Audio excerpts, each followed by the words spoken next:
we are. We're on our way to Fraser. And look at this. We got Bodie from McCormick's and we got Dave from Zone.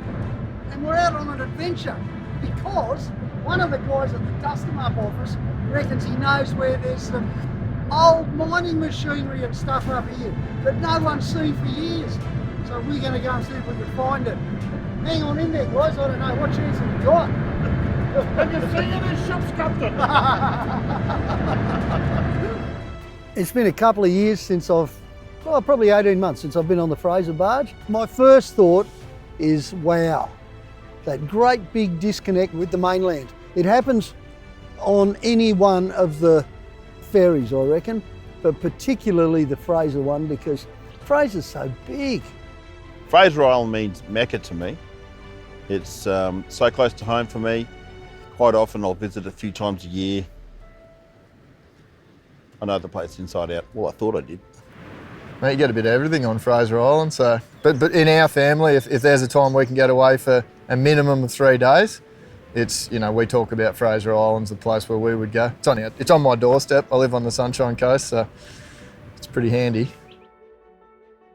After we've travelled up to Happy Valley, we'll head west along the Wirralai track. Back over on the east, we'll continue all the way north to Sandy Cape, visiting lakes and shipwrecks along the way.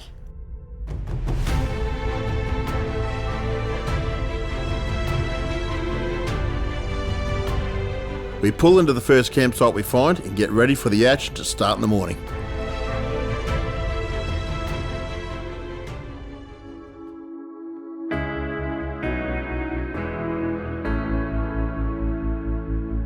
Fraser Island sunrises are they're not like anywhere else on the planet, I suppose. They've got the nice colours, the nice sand. I think one of the nights we've seen an orange and pink one. You don't see that in the city life, so yeah, just beautiful. The sound of rolling waves is the most relaxing thing to fall asleep to. And then to wake up to a view like this, well, that's just Mother Nature turning it on.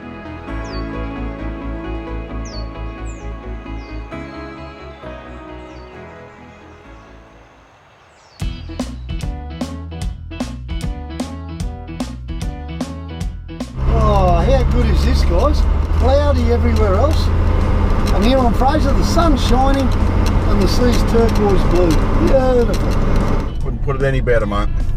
Mate, she is burning off absolutely beautifully. It's been so wet the last week. How lucky are we? Look, and have a look at this beach. It's in pristine condition. It's not blowy. Where tide's sort of only a couple of hours from high, and look how much beach we've got to drive on. Might even be able to get a few fish for you later, boys. Don't promise what you can't deliver, mate. Obviously, low tide is the best time to travel up here. But this week we had tides that weren't far between high and low. The beach was magnificent, no matter what the tide was. But it's just time to kick back, relax, take it in.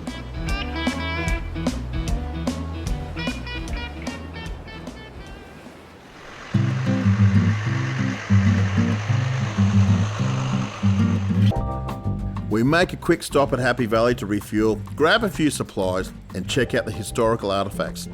I tell you, it's worth a look around if you're interested in stuff that's happened on this island in years gone by.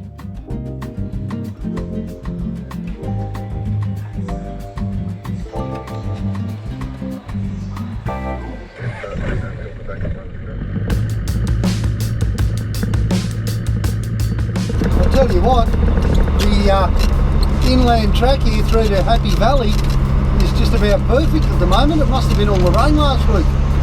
Yeah, like a highway. Absolutely beautiful through here, Ruthie, mate. It's not all about the beaches on Fraser. As soon as you get in here, it's absolute paradise. Couldn't agree more. So just punch on, see if we can chase up this old mining gear. Look, anything's possible on Fraser.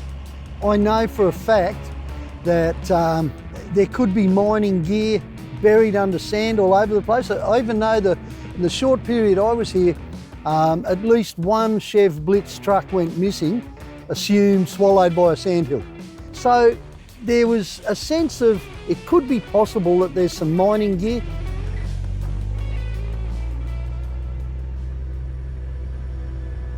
We might find something around here. Is this actually part of this expedition is where we're going here. Well, yeah, I mean, this was the hot tip. We're in the vicinity. And I know, it kind of makes sense because they did use the lake for a processing plant for a while.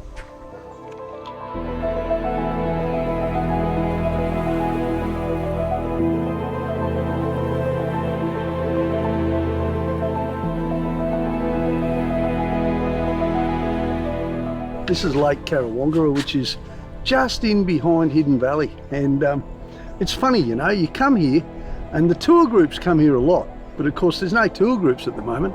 But a lot of us locals tend to avoid this, probably because of the tour groups, but you know what? You shouldn't, because it's a beautiful place, it really is. And of course, if you're into your four-wheel driving, the track in here is kind of nice too. It's just a lovely drive. We're still looking for this mining gear we've been told about, but my gut feeling is it's nowhere near here. Anywhere you can see growth that's more than 50 years old, there wasn't any mining. I've got a feeling we'll be going back to the office and having a serious discussion with someone.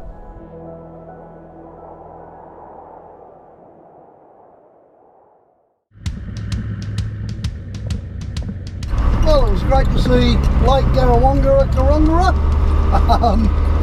and I don't think we should stop looking yet, you know. I think we should just have a bit of a poke around, see if we can find this mining gear, but in the meantime, maybe we could just head over and see how the Mahino is going. Thanks, John. All the times I've been to Fraser, I've never been to that lake, so cheers for that, buddy. No, me either, guys. I'm looking forward to the Mahino, but We're going to follow the coast north now to the Mahino wreck. The tides are in our favour and the day is just cracking. The thing about water crossings on Fraser is they're on the beach, which means it can be nothing more than a couple of ripples, it can be a shiny piece of sand, and 9 times out of 10 it is. And then you get the one that's not. Depends on your tide and everything else, but at the end of the day, every accident you hear about, apart from the odd drunk who just drives out into the sea because he gets it totally wrong, is because of one of those water crossings. Because someone's been shooting along, wow, look at this, and then they'll hit something that throws the steering, they're already on deflated tyres, bang, that's when they fall over. So they are the most crucial thing, and you should treat them as an excuse to slow down, suck it up, and enjoy Fraser Island.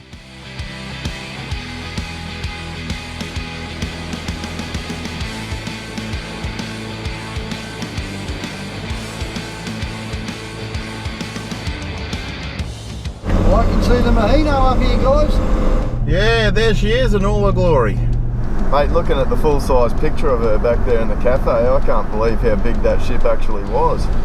she's disintegrating quickly, isn't she, guys? She must have been a big thing in the day. I think we don't get to see a whole lot of it. It's buried under the sand. Yeah, I've often wondered whether it's actually cut in two as well. Didn't they use it for World War II bombing practice? I think there's a photo of me at home when I was about 8 on top of the Mahino. Haha, those are the days. Little ranger up the top of the Mahino.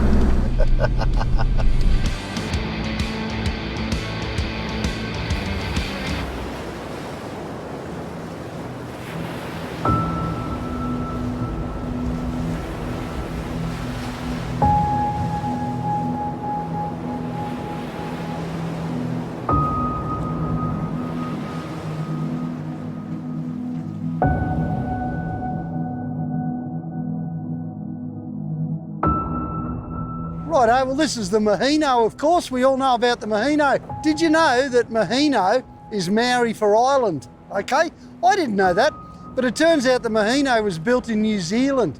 And if you look closely, you can still see a few bits of New Zealand hardwood decking that's lasted all these years. Now, it was wrecked in 1935. It was being towed up here and big cyclone, tow rope broke, she drifted onto shore, and that's it. And here we are, what's that, 85 years later, and there's still enough of the Mahino there, despite war and target practice and a whole lot of other things. She's an awesome bit of ship, it really is. And I guess when you're showing this to your kids, there's a direct connection to our Australian history, which is that during the Gallipoli campaign, the Mahino served as a hospital ship. And I know for me, You know, that is something very, very personal. You don't have to go over to the Middle East to get that little feel of Gallipoli. Here she is, right here on Fraser Island. Maheno means island. Maheno wound up on an island. Something kind of magic about that, eh?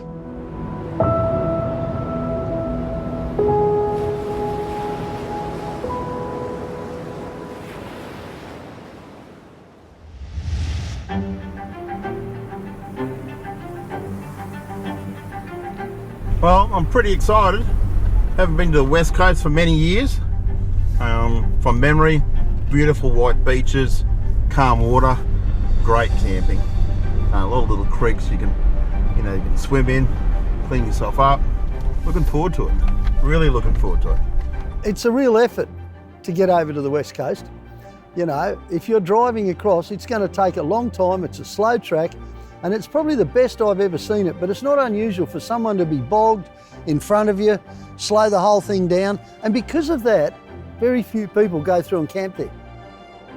Our aim is to get to a campsite that Bodie's been coming to ever since he was a kid. He reckons it's pretty awesome. It's about a 1 hour drive along the Wirra Light track to get to the West Coast. It's fairly slow going, but conditions are good.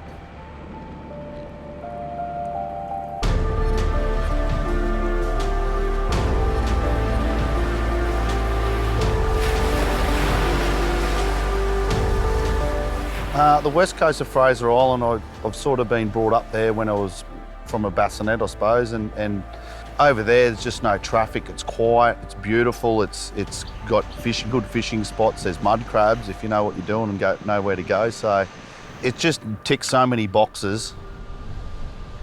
This is what you get on a Queensland sand island. A big storm rolling in. This is going to be really interesting. Everything's going to change in the next 10 minutes. You watch. And it's coming straight at us. I thought, gee, this is going to be big, but it didn't. It sort of split, and I think we just copped the edge of it, and then that was it. Starlit night, beautiful.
My new favourite campsite on Fraser Island. Nobody around. We were perched in between the creek inlet and the ocean. Waking up, rolling, looking out my swag, and there was the water. Beautiful spot. Well, I think Bodie lost the plot overnight and is madly trying to find the mining equipment in the sand. Oh, actually, apparently he's using something called a yabby pump. Man, this guy's keen.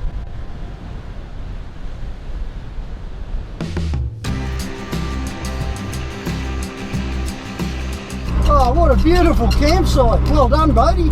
Thanks, guys. I love the western side. It's awesome.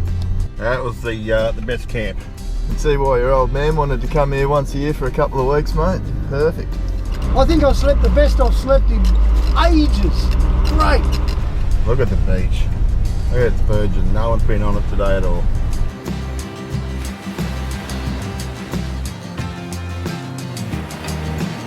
Look, everybody I talk to, I recommend they go to the West Coast. And Kungal Creek is going to be one. It's going to be in my memory bank, and I'm going to tell everybody about. Now I think of it, no, I'm not. I kind of like having this place to ourselves. Probably about 1 to 2k back down the beach, you know, we're sitting there looking at a perfect freshwater flowing creek that would be more than safe enough to, you know, be getting backup water for showers and cleaning. Yeah, look, the old boatster, mate, he had the He had the hot water shower under the 200, and that was a blessing in disguise. Bodie says, you know, what temperature do you want your water at? I said, what? And all he does is set the climate control and the water comes out at that temperature. Unbelievable. So I went for 26 degrees. I had myself a beautiful shower. Yeah, I'm pretty impressed. Basically, your cooling system heats the heat exchanger and then the freshwater pump sucks up the fresh water. Other than that, it's just unlimited hot water as long as your truck's running. So it's unlimited. It's pretty cool. Well, after a relaxing morning, we're heading back over to the East Coast now. We've got a plan for the day, so time to get into it.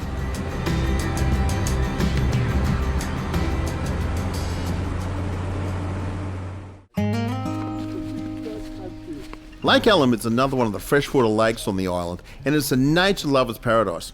Unfortunately, the indigenous name has been lost for the lake, so it was named after the surveyor who first mapped it, Noel Allen. The walk-in showcases the flora, including the hoop pines and melaleuca trees. Once you get to the viewing platform, you might be lucky enough to spot one of the island's own unique species of freshwater turtle.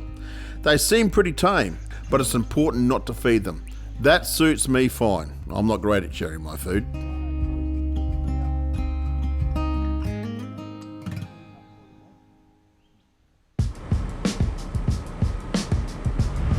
You know, the trick to driving a 40 series on a rugged road, you don't sit in it, you sit on it. So that you just keep yourself free to rock around. It's not quite the same for me and the 200, John.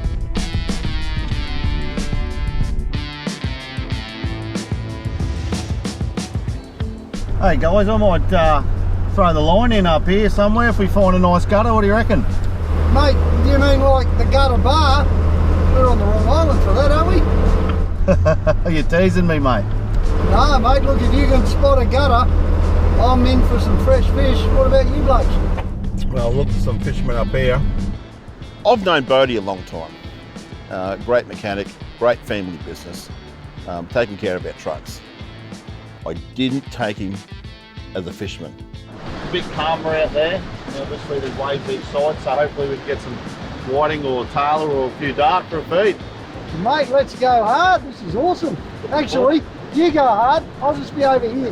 No dramas. Might get a chair out in the morning. Yeah, I think so.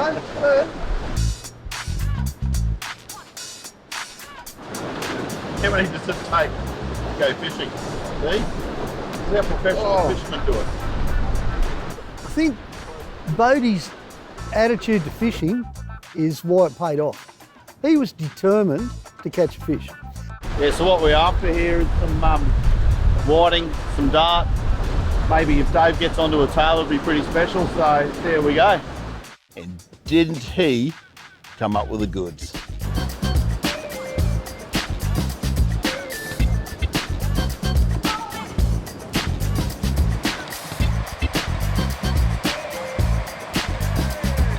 Unbelievable. Mate, you're not part of the team. You can't travel with us again if you can't catch fish. Bang, bang, bang. Just going to let the fish in this gutter live for another day. I'll go up the street here and sort some out, probably at Indian Head.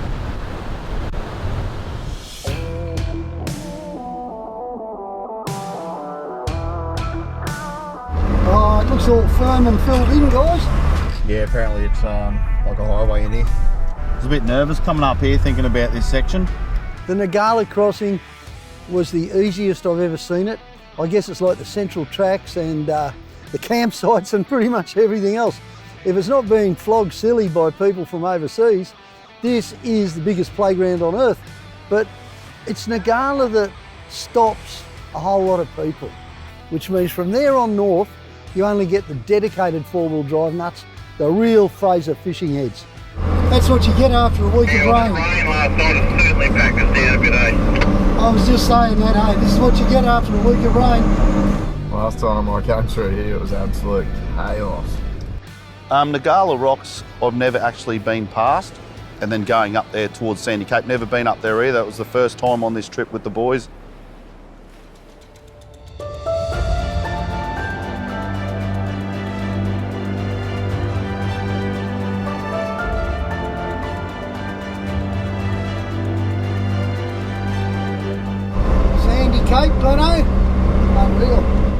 like we're home, mate. Absolute magic. We better get a couple more fish, I think, Bodie. Yeah, I think so. For me, a person that loves the water, and I've done a lot of yacht races around the top of Fraser Island, and I do have a true understanding of how ferocious that waterway is. Hence its name, Breaksea Spit, to any boaty people that know and hang around up there. But you can come on Fraser Island and just really sit up the top there and relax.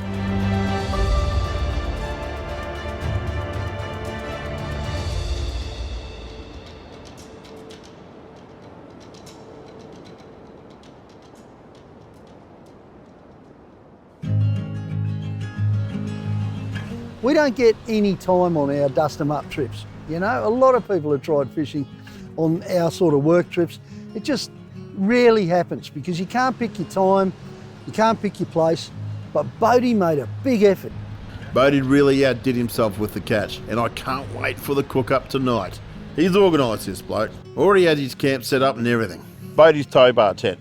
Well, I thought I'd seen it all, but this is a great invention. Now he can unhook, set it up, drive away. He did. He unhooked, set up his bed, went fishing. It just basically hooks onto your tow bar and you can basically set your tent up in under 10 minutes without being on the roof. So it's a lot more user-friendly, I suppose, for the average person, and yeah, a lot less dangerous, I suppose, being up on top of your truck.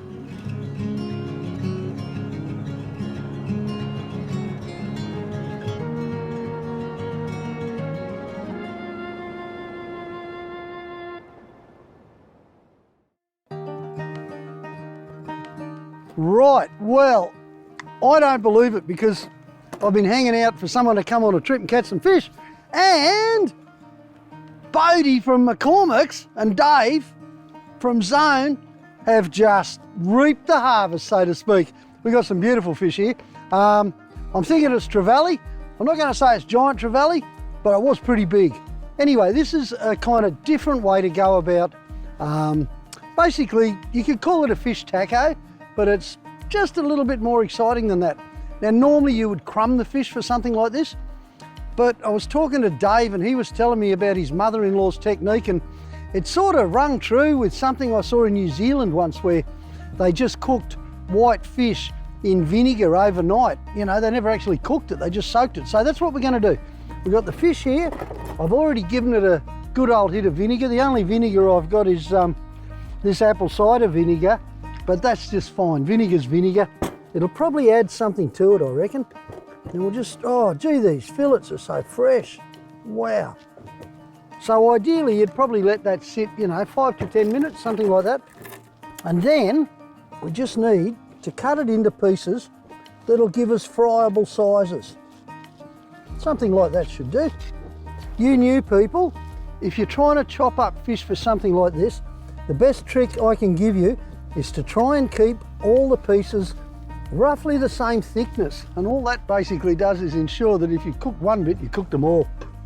Righto, there we go. Just give it another quick hit, the old vinegar. I was going to put lime on now, but I'm going to leave that until later. Good belt of salt. Good belt of pepper. Oh, there you go, it's working. Gee, it's been a good thing. Alrighty, now we'll get a bit of oil going in there. Ideally I'd be using sesame oil, but I couldn't find it. Olive oil is fine. Good old dob of everyone's favourite butter. This is garlic, so all I've done, fish is usually left fairly simple, all I've done is put in some butter and a good hit of garlic. We'll give that a bit of a stir.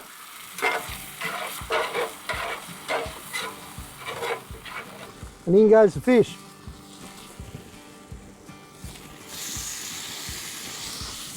Smelling good already.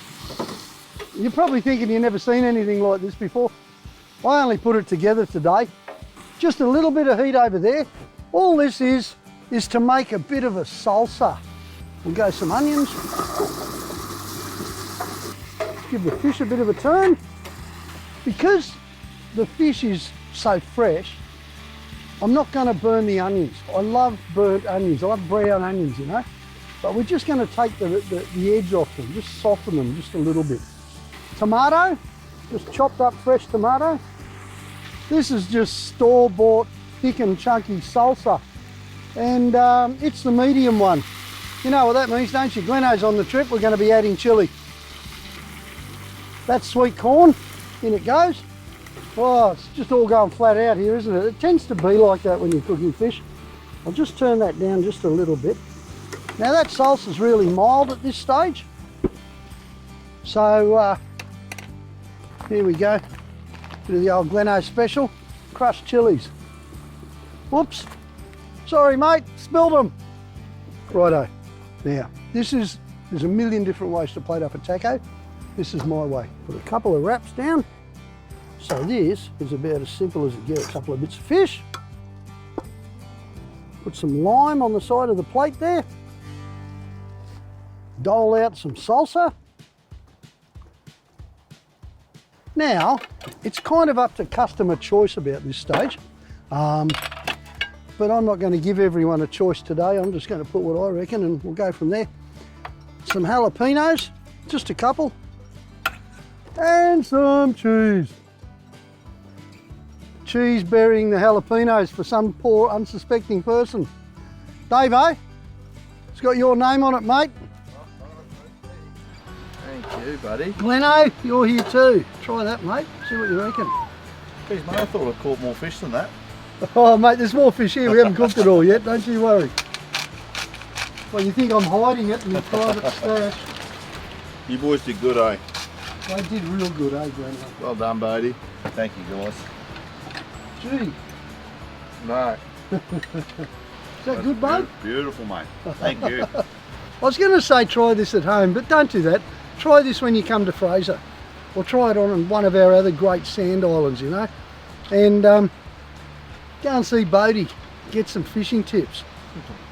Good on you guys. Cheers, blokes. Cheers. Cheers, mate.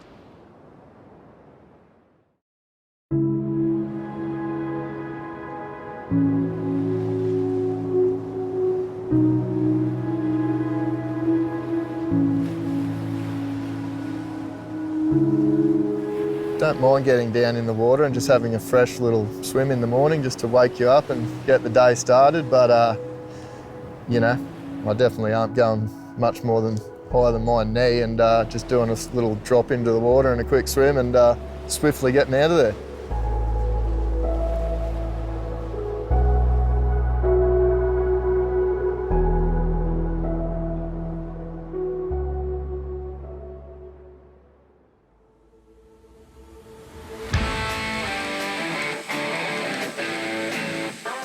Good reason not to have to pull up to Orchard Beach service station for a pie. Now this is how I like to start my mornings.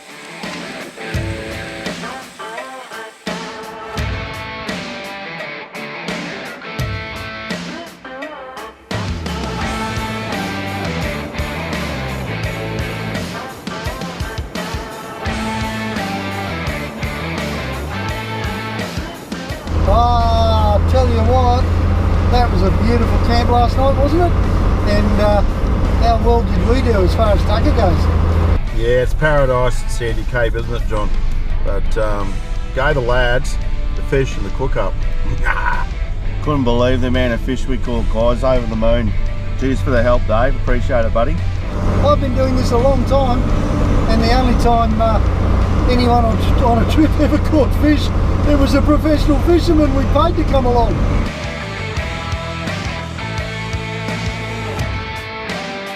Nagala has 1, 2, 3, 4 bypasses, depending on whether rocks are up or not and whether it's high tide.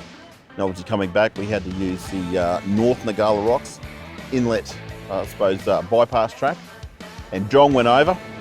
We decided to try the bypass for something different and to avoid that section of rocks.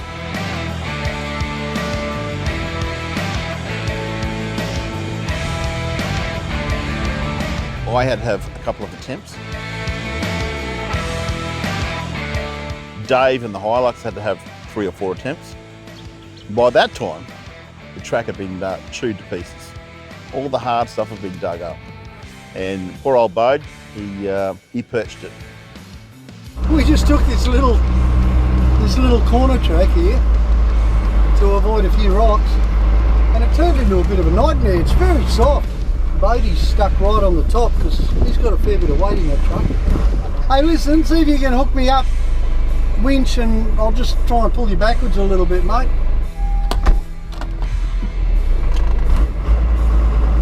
You're free, I'm going to pull you back. Righto, if you can unhook me.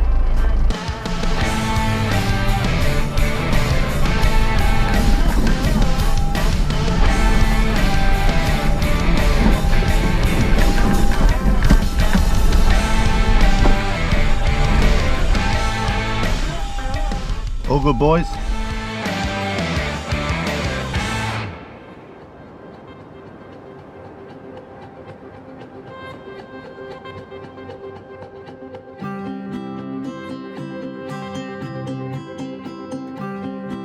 The Fraser Island dingo population is said to be the purest in the world.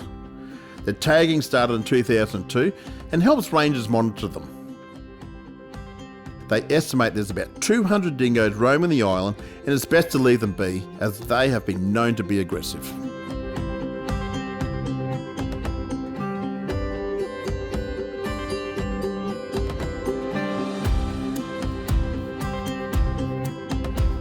Oh, that little track around the back of the headland. It's always fun, eh? Yeah, it changes a lot.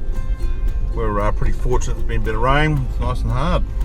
We're going for a swim down at the Champagne pools, fellas. Lucky I got me boardies on, boys. Well, yeah, I'm going to have to find my swimmers, but I'm not missing out. It's a beautiful day.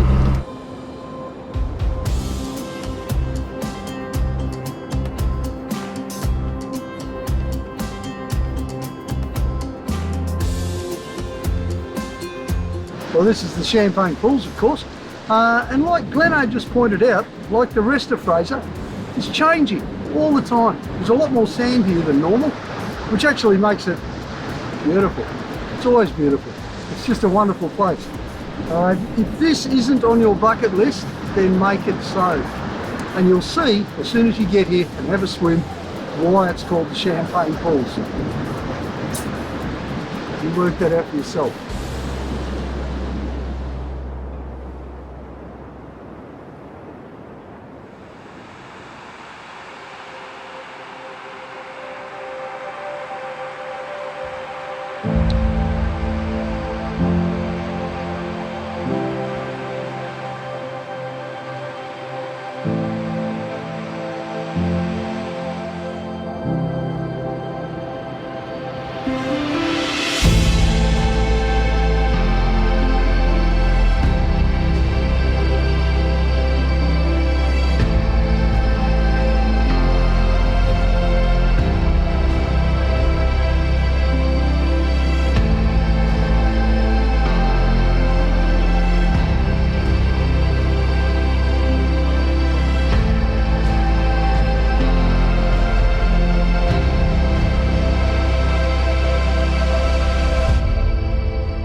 I don't know how people can survive without sitting around with a few mates around a campfire every now and then. For me, that's one of the sheer joys of camping, and it always has been. I love doing it with my family. When it's a good crew of mates along on a trip, it's just the same. It's just fantastic. You have a few drinks, you loosen up, you tell a few stories. One of the end products of that is you get to know people really well. Sometimes when people get to know me really well, I'm worried, but anyway, good fun.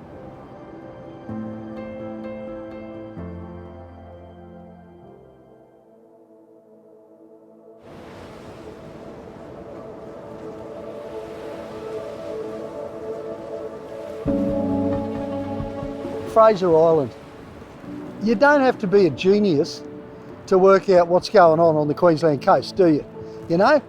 There's a whole lot of sand constantly moving from down south, comes around, probably comes from Western Australia, around the the Bight, and then it comes around Victoria and leaves a whole lot at Stockton on the way through, and then it lays down sand all the way north until it starts hitting the odd rock. And it's those big rocks that start catching the sand, and before long, the sand builds up, the vegetation moves in, we get beautiful inland lakes, you know, and it is just magnificent what's developed on Fraser. I've been coming to Fraser since I was 17. I've been coming here most of the time for work trips. When I was 17, it was to drill for water because they needed a heap of water for sand mining, and I was a driller's offsider. And then over the years, you know, with tour groups at first, guiding tours, bringing people from overseas out here, and then four-wheel drive work, as you know, probably the last 25 years.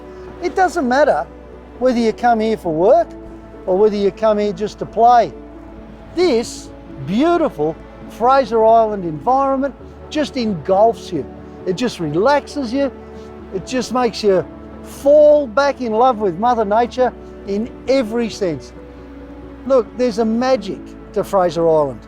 So all I can say to you is that if you know this already, keep on coming.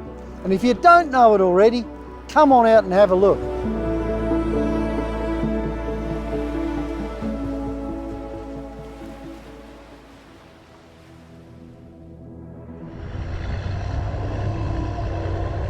Well, we're on our way to Lake Mackenzie. Who's in for a swim? Ah, the nice cold blue lake. Look, I reckon I will this time. I think I need a little freshen up this morning. Might dip the toes in, guys, that's for sure. That drive into Mackenzie sort of never ceases to consistently surprise me, and you know, get your head out of the car, and it's just a Jurassic Park drive to, I don't even know how you'd explain Lake Mackenzie. It's one of the, you know, the magic things of this world, and you know, you get down to that white beach and your eyes wide open. It never gets old. It was freezing cold, and I said to all the boys, like, we're getting in here. We're going for a swim. It's gonna put us on another level, and we did. And you know, you walk away from that beach just on a high. Mackenzie's is possibly the most beautiful lake in the world. I've watched it over the years go from a place where you could camp fairly freely and just walk down to the water to the hyper tourist structure that it is now, where there's signs saying what you can't do all over the place. And you know what? When there's no people around, you don't need any of that. I guess when there's a lot of people, you do. But at the end of the day, you can't destroy a beautiful place, even with all those stupid warning signs. It's just so beautiful, it encompasses that somehow.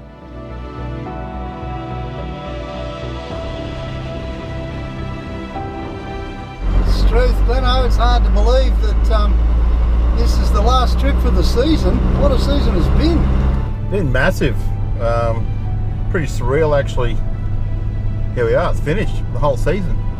My crikey, when you think back, you know, like we had everything from bushfire to flood to, you know, we've been all over the country. We've seen Australia at its best and its worst, and it's all been good.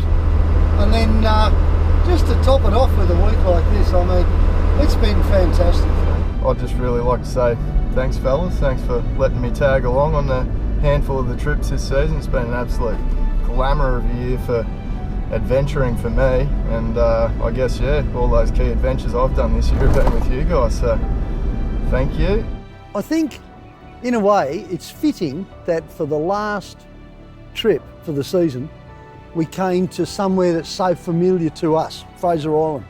As much as anything, we know we're going to have a good time here, which is kind of like putting the icing on the carrot cake that's been DustemUp, which is awesome. We have found so many new tracks, discovered so much new country, and at the same time, we have never gone beyond what everybody else can do. I've learned a whole lot more about my own country in one season. Hope you guys do too.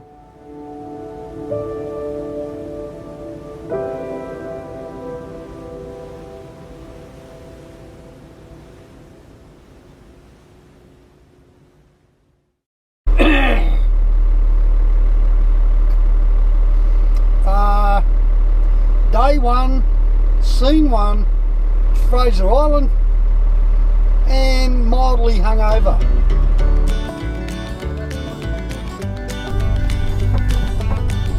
Yeah, I knew John was having a shower, so I went upstream and just played a bit of a gag on him.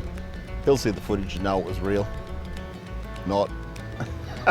We're travelling with mates. You got to have a bit of a giggle every now and then. And it gives you a sense of how things were 150 years ago. Beautiful. 150 years ago. I'll just do that bit again.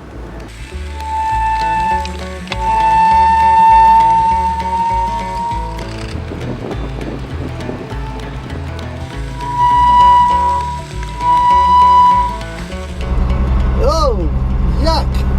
Woo-hoo. Sam, fellas, you guys. This is what we call a cheap and nasty trick on behalf of the camera crew. There you go, Dan. Oh, that'll be right. One guy fishing, 4 guys drinking. Back in the car. They got the same ratio we do. Hello, mate. I've seen you before. More than likely. What's with the fairy dress? Oh. Having a go at you. You f up, you wear the tutu. The Fraser Island Diglo is a dog. We're going to follow the coast of, I learned how to read, I forgot how to read over Christmas. You got a free detail, mate, after that, with all the sand. You can't detail, Milo. The paint will come off. Oh, they're just beautiful, epic. That's probably, no, cut that, ask me again, that was shit.